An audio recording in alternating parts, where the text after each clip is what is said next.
hello, everyone, and welcome back to Cyrus Webb Presents here on Amazon.com. I'm your host, Cyrus Webb. Glad you all could join us once again. And we are simulcasting our broadcast today. So we want to welcome our radio audience tuning in at WYAD 94.1 FM and WYADonline.com. We're glad that you all can be with us. Also, those joining us on social media through Facebook, LinkedIn, YouTube, and Twitter, we're glad you all could be with us as well. Our next guest is Julie Farnam. She's the author of a powerful new book called Domestic Darkness. You guys can see it there. For those who are tuning in on Amazon, we have it highlighted for you guys in the carousel. So make sure you guys look for it either here in this corner or down below. We want to talk to Julie not only about the writing of this book, but also what it's been like for her to be a part of a very important conversation. In fact, the subtitle of the book is An Insider's Account of the January 6th Insurrection and the Future of Right-Wing Extremism. It's something that's very timely for us today. So we definitely want to be able to invite your own comments and questions. Feel free to be able to put those in the chat no matter where you're joining us from.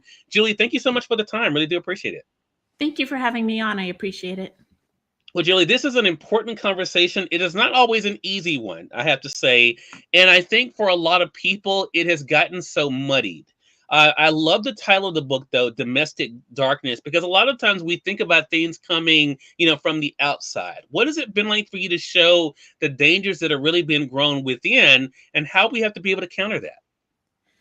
So it's interesting because, I think with January 6th, people thought that this came out of the blue, but really it's something that had been brewing for several years beforehand. I think Charlottesville is a good example. I think that was really an awakening, and we should have paid more attention to what happened then as a country, because that really showed us that there were extremists in our midst, people who were very hateful in our midst. And we didn't do enough to address that. In fact, I think, there were a lot of politicians who gave them a platform to speak their hate and to share their hate. And that empowered them and that encouraged them to continue on. And I think, Julie, when I was reading your book, and I'm so glad that you wrote this, and we're going to get into the why you decided to share not only your own experience, but also what you have learned that you want all of us to remember as well. What I love about this book is that it not only talks about what we all, witnessed pretty much at this point on January the 6th, but also, as you were just alluding to, what led up to it and what we all need to think about. I mentioned to you before we went live here, chapter 5 of the book to me was such a big part of that, and that is the big lies. And you said this, and I love the way that you frame this.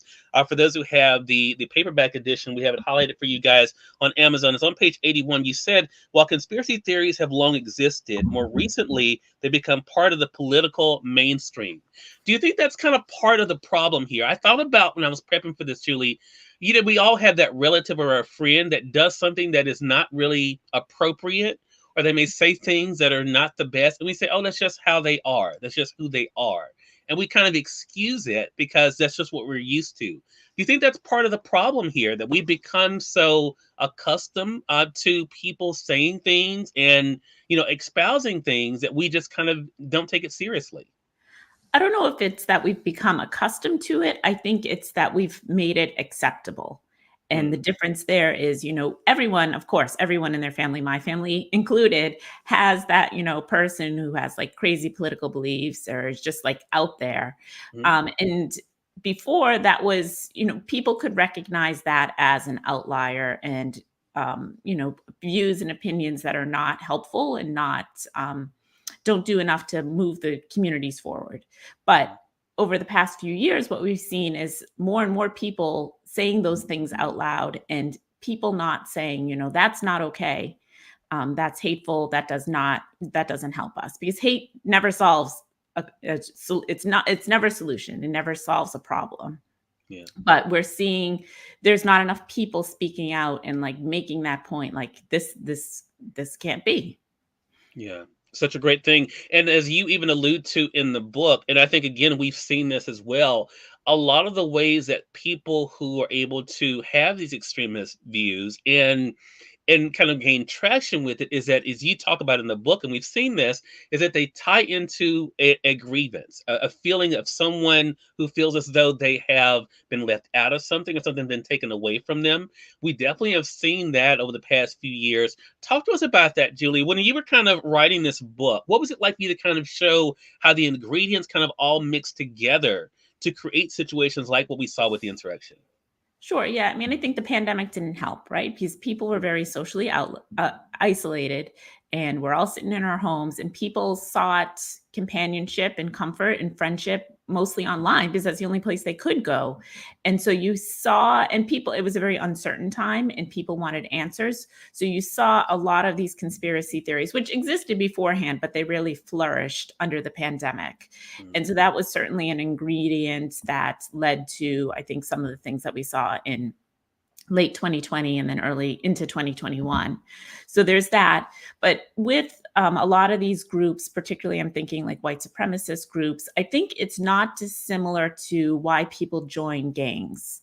Mm, There's something missing in their yeah, lives, and that group fills that void for them. And so it gives them a sense of purpose, it gives them a sense of community, and they go all in because those groups are fulfilling that need for them. And so I think, maybe I'm getting a little bit ahead of some of your questions, but I think no, you're fine. You're fine. that's where the opportunity is to intervene, like Right. figuring out, and I talk about it in the book about some of the programs, particularly in Germany, figuring out like what that missing piece is, and then filling that missing piece with something beneficial and something good for the community rather than something hateful. Yeah, I love that. Manswell, hello to you. We see you over there on the Facebook side. Again, we are simulcasting our broadcast both for our radio audience here in Mississippi, but also social media. You guys are joining us on Amazon as well through Facebook, LinkedIn, YouTube, and Twitter. If you guys have any questions or comments for Julie, feel free to be able to put those in the comment section. We'll be glad to be able to address those for you. And I love the fact that you said that, Julie, because there is that thing of it's almost like when we think about children, right? If you want to keep children from going down a bad path, you give them something to kind of keep them engaged, make them feel like they're a part of something else. So let's talk about the why of writing this book. Why did you decide Domestic Darkness was not only your journey you wanted to share, but was important for you to do it now? There's a couple reasons. One is, after January 6th, I really saw a lot of talk about, and largely through, people who were in power on that day, talk about like the intelligence failure. And it wasn't an intelligence failure. I mean, not to discount my own skills, but Mhm. if you just looked online, like you knew what was coming. Yeah. So I didn't need to be there. I was, and I did warn the Capitol Police leadership. They largely ignored it and did not prepare appropriately for what was coming. And so I really felt like I needed to tell my story because people were telling the story for me, and they were telling it in a way that painted them in the most favorable light without regard for what the truth actually was. So that was one of my motivations. The other thing is that it needs to be a warning for what's coming next. I mean, we have a presidential election this year. It's largely looks like it's going to shape up to be a rematch between Trump and Biden. And I don't want to see a repeat of what happened. And this country, I don't know if we would survive as a democracy if it happened again. Yeah. And that's something we've been hearing a lot. And I think, as someone who's been doing this program for a while, Julie, and had conversations with people of different, ideological spectrums. I think a lot of times people, when they hear that, they don't know if we would survive another January 6th or something similar. I think a lot of people, again, they dismiss it because they think, well, of course we will. Of course, that would never be the case. Hello to you, Melissa. Thank you for joining us on the Facebook side. But you wrote this in the book to go along with that point in chapter 3, Forces at Play. And I thought about it as you were talking. So I wanted to share this really quickly, Julie. Again, for those who have the paperback edition, it's on page number 51. You said this: during the Trump presidency, white supremacy made its way into the mainstream. The crossover from something that had lurked in the shadows of American culture to being on full display was readily apparent on January 6, 2021. But this change didn't happen overnight. And I want to talk about that simmer because I think, to the point you were just making, that this is something that has to be taken seriously. Do you have concerns, Julie, based on what you've seen, that it's not being? I do. I do have a lot of concerns, and I see it on, both sides of the political spectrum. What Mhm. worries me is our division, and our lack of willingness to come together to try to find solutions. So we see it on the Right, but we also see it on the left, and people are going further and further out on the political spectrum, and they're staking their claims. And we're seeing less and less people willing to come together, to have conversations, to talk about their differences, to know how to disagree in a productive manner. Because some debate and some disagreement is good, it's healthy. But when you stake your claim and I'm not budging from my position, that divides us, and that does not help. And we see that in Congress. And I think Congress, in many ways, is a leader in that, because they're not functional right now. They're just not a functional body right now. They're not passing legislation on all sorts of issues that are really important to the people of America. And they're not doing it because they can't get along well enough to be productive. I think that's it. And I think too, to that point, Julian, and I think this has been, as someone, I found myself conflicted. I have to be honest with you, because as someone who, on the news side here in Mississippi, I'm also the news director for the station, and so of course we have to report what is happening. But unfortunately, a lot of what's happening is not productive. To your to your point, Yes. so that can be frustrating, but you can also then understand why people tune out. And I think that also creates a danger as well, because if they're tuning out, they're not hearing what's happening and seeing what that could mean for sure. I want to say, for those who are just coming in, I see you guys on the Amazon side. I appreciate you guys being with us, and definitely feel free to be able to get Julie's book. Again, Julie Farnam is our guest. She's the author of this book, Domestic Darkness. And again, the subtitle of the book is An Insider's Account of the January 6th Insurrection and the Future of Right-Wing Extremism. And the book's available now. Feel free to be able to get it. And I think this is an important conversation for all of us, for sure. And what I love, Julie, is that the book is not political.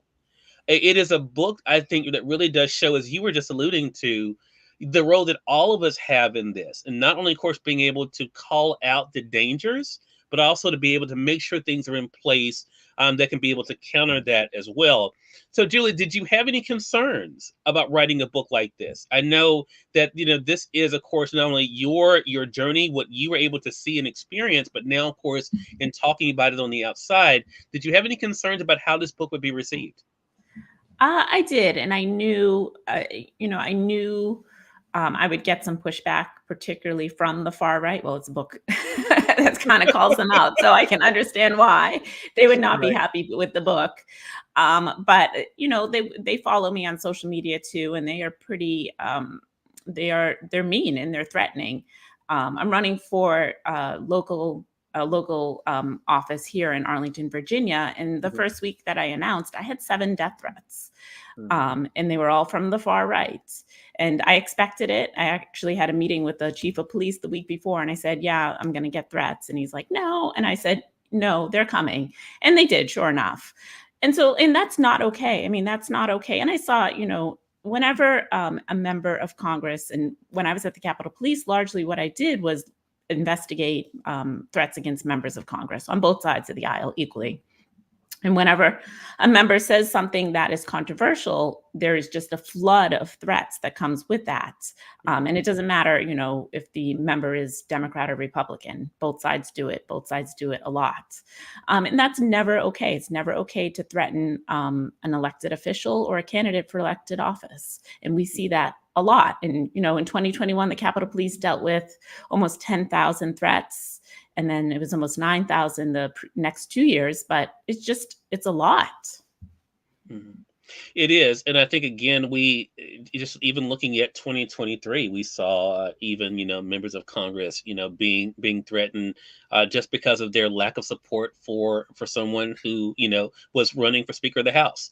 I think it really does show, again, how this is become something that is really prevalent, but also something that we cannot ignore. You say in the book, and another powerful part from myself, in chapter number 13, countering extremism, though, Julie, you say this again, just as we talked about, the things that have happened. You say a commitment to extremist ideology or a belief in conspiracy theories doesn't happen overnight. Someone just doesn't wake up one day and decide they are neo-Nazi, for example. It takes time to get what we would consider normal beliefs to a radical ideology. Similarly, the jump from believing in a cause to committing violence in the name of that cause is also a gradual process. So, what was your hope? Because you don't just give us the outline of what happened and what has happened.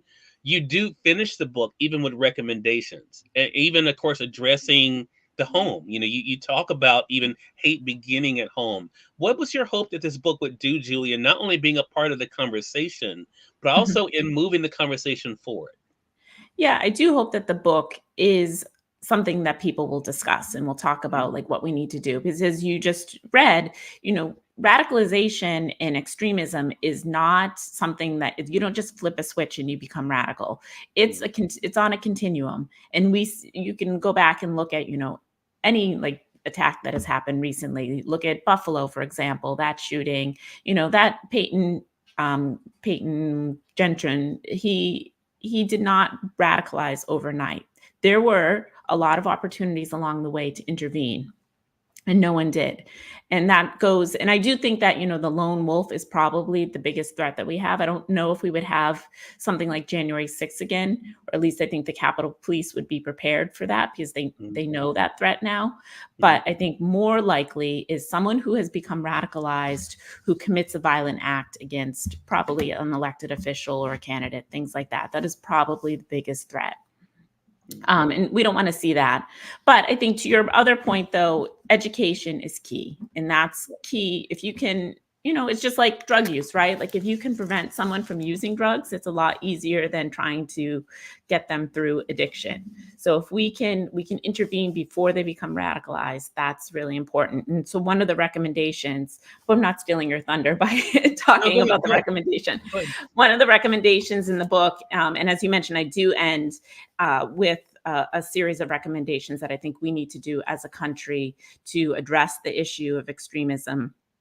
But recommendation 10 is educate children to make them resilient to extremist ideology. And I say Mhm. hate starts at home. It's reinforced at school. To create long term change, children need to learn and understand that hate is wrong. It's both as simple and as difficult as that. And then I say, by barring children from the right to know and understand different perspectives, we're preventing healing the wrongs of the past and allowing them to occur again in the future. The fact that so many feel threatened by a curriculum that tells the story of injustice demonstrates just how ingrained that injustice is in our society. Such curriculum does not divide, it creates the opportunity to bring Americans closer together. And just as many conservatives of the United States are Christian, they must heed the ninth commandment: thou shalt not bear false witness against thy neighbor. Denying the right to knowledge of different perspectives of peoples with whom we must coexist is a lie by omission and is fundamentally in contrast to true Christianity. Yeah. Yeah, such a great point. On Amazon, Charlotte says, "I 100% agree. That is great information to teach children at home, and it is great." Hello to you. I'm sorry, I missed you guys over on Facebook as well. Hello to you, Ricardo. Thank you so much for joining us. Hello to you, Dr. Claire. I appreciate you joining us as well. As you guys know, this it's an important conversation. And Julie, I'm so glad that you have written this book. And to the point that you were just reading from there in the recommendation, I could not help but think about not only what we saw happen with the insurrection, but what we see happening even on state levels when it comes to curriculum, when it comes to things being taken out, and people not knowing. I was talking to Julie before we went live here, and I said, I the first thing I thought about when I was reading her book was September 11th, 2001. I have a 16-year-old nephew that has no connection to 9/11. And I think that's the danger there. If we do not tell people about what has happened, don't talk about how things have led up to certain things like the insurrection, that we are kind of creating problems. Hello to you, Lancelot, as well. What about for yourself, Julie? Because again, this is such an important conversation for all of us. But what do you hope parents, let's just say parents for a moment, because of what you just read, when it comes to a lot of times where that teaching begins, what do you hope they realize about the importance of these conversations with their children? I think it's something that they shouldn't shy away with. I think it comes Mm. down to, I talk a lot about racism and anti-Semitism in the book. And those are topics, a lot of times it's learned from the parents. Yeah. But when there are, if, the parents, hopefully the parents are open enough to have those conversations. But when there are situations in the world that, make it to the media or are being discussed in the community, like I hope parents do have those conversations and use them as teachable moments to acknowledge the wrongs that were done and to talk about, what can we do to move forward and be better. One of the things that's been a part of that conversation, and we saw it even, of course, with the hearings for January the 6th. Hello to you, Lancelot. I appreciate you joining us as well over on the Facebook side. Is recommendation number 6, and that is dealing with something that all of us are on in some form or fashion, that being social media, Julie. Again, thinking about the ingredients, right, that kind of added up to what we saw on January the 6th. Talk to us about that important conversation, not only, of course, for the home, for, of course, parents talking to their children, but also, of course, for Congress as well when it comes to social media. Yeah, I mean, I think it depends on the platform. Some of the more mainstream platforms tend to have, policies to help protect against hate speech, but there are other platforms that do not. And they, in many ways, actively encourage it. And then it becomes this like, cesspool of just like hatred, and that's not helpful. And that helps in the sense that it leads to radicalization, and people are reading this and they're learning about it, and they are getting inspired by that sort of speech. So, there's a lot of social media platforms on there that are not regulated at all. And when there's threats, I say in the book too, I used to, as I mentioned, handle threats all the time. And Mhm. most of those threats were made on social media. Never once did any social media platform send a threat to me. They would pull them down from, depending on the platform, they would pull them down.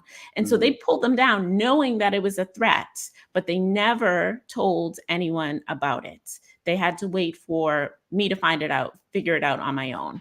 And so that's a problem, like the lack of cooperation. And I understand that social media companies are businesses and they don't want to be seen as cooperating with law enforcement. But if a threat is illegal, or if there's something else illegal on there, I've seen criminal violent acts posted on social media. Like I said, again, on with Buffalo, that was posted, that was live streamed on social media. Mhm. Like, there is a responsibility of the social media companies to do something about that. If something would be illegal if it wasn't posted on a social media platform, then it's illegal, and then it should be referred to, police departments. If it Right. happened outside your house, would you call the police on that? And so it's not a matter of, social media and business, it's a matter of moral responsibility. Such a great point. And again, such a great conversation. Chanel, hello to you. Good to be able to see you over there on Facebook. Again, everyone, Julie Farnam has been our guest. A great conversation with you, Julie. I was saying to Julie before we went on, the time passes so fast, but this is one of those conversations, Julie, that we can have that is so important, and there's so many different layers of it. And I really do want people to get a chance to read Domestic Darkness for themselves, because I think not only, of course, is it timely because of the times that we're living in, but I think it's such a great conversation piece for the family, but also for all of us when it comes to thinking about life and what we can be able to do to make sure that we don't keep seeing the spread of this, both online and offline, the way that it is. Julie, how can our audience stay connected with you? Well, I can be found on Twitter, on Facebook. My campaign page is julieforarlington.com. And all of that, I'm happy to engage with people. All right. Well, Julie, congratulations to you again. Really appreciate the time and looking forward to our next chat together. Thank you. More than welcome. And we thank you, our audience, for tuning in to another great segment of Cyrus Webb Presents. Again, for those tuning in on the radio side of our broadcast, we will make sure that we do link on our Facebook page on the link for Julie's book. For those tuning in on Amazon, again, make sure you guys click either here in this corner or down below. You can be able to get Julie's book for yourself. And for those joining us on social media, we have the link for Amazon as well for you guys. All you have to do is click on that link. You can be able to go over to Amazon and get Julie's book as well. Until next time, I'm Cyrus Webb saying thank you so much for being with us. We'll talk to you soon. Take care. Thank you.